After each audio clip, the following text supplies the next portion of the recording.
और हेडलाइंस के बाद अब खबरों को तफसील से जानेंगे। पीएम नरेंद्र मोदी ने इंडिया टॉय फेयर 2021 का इफ्तिताह किया। वीडियो कॉन्फ्रेंसिंग के जरिए पीएम मोदी ने अपने खिताब में कहा कि हिंदुस्तानी खिलौनों की अपनी कदीम तारीख रही है। इन खिलौनों से हमारे बच्चों की बेहतरीन तरबियत होती है। खिलौनों के साथ भारत का रचनात्मक रिश्ता, क्रिएटिव रिलेशन उतना ही पुराना है जितना इस भूभाग का इतिहास है। सिंधु घाटी सभ्यता, मोहनजोदारो और हड़प्पा के दौर के खिलौनों पर पूरी दुनिया ने रिसर्च की है। प्राचीन काल में दुनिया के यात्री जब भारत आते थे, वो भारत में खेलों को सीखते भी थे और अपने साथ खेल लेकर भी जाते थे। आज जो शतरंज दुनिया में इतना लोकप्रिय है, वो पहले चतुरंग या चादुरंगा के रूप में भारत में खेला जाता था। आधुनिक लूडो तब पच्चीसी के रूप में खेला जाता था। हमारे धर्म ग्रंथों में भी आप देखिए, बाल राम के लिए अलग अलग कितने ही खिलौनों का वर्णन मिलता है। गोकुल में गोपाल कृष्ण घर के बाहर अपने मित्रों के साथ कंदूक यानी बॉल से खेलने जाते थे।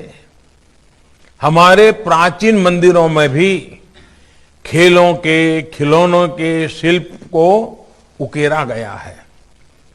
खास करके तमिलनाडु में, चेन्नई में अगर आप वहां मंदिरों को में देखेंगे तो ऐसे कितने उदाहरण देखने को मिलेंगे कि मंदिरों में भी अलग अलग खेल, अलग अलग खिलौने, वो सारी चीजें वहां आज भी दीवारों पर दिखती हैं। साथियों, किसी भी संस्कृति में जब खेल और खिलौने आस्था के केंद्रों का हिस्सा बन जाएं, तो इसका अर्थ है कि वो समाज खेलों के विज्ञान को गहराई से समझता था। हमारे यहां खिलौने ऐसे बनाए जाते थे जो बच्चों के चहुमुखी विकास में योगदान दें, उनमें एनालिटिकल माइंड विकसित करें।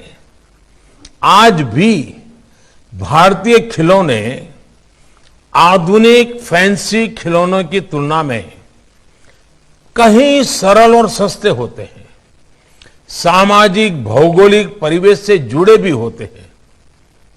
साथियों, रीयूज और रिसाइकलिंग जिस तरह भारतीय जीवन शैली का हिस्सा रहे हैं, वही हमारे खिलौनों में भी दिखता है। ज्यादातर भारतीय खिलौने प्राकृतिक और इको फ्रेंडली चीजों से बनाते हैं। उनमें इस्तेमाल होने वाले रंग भी प्राकृतिक और सुरक्षित होते हैं।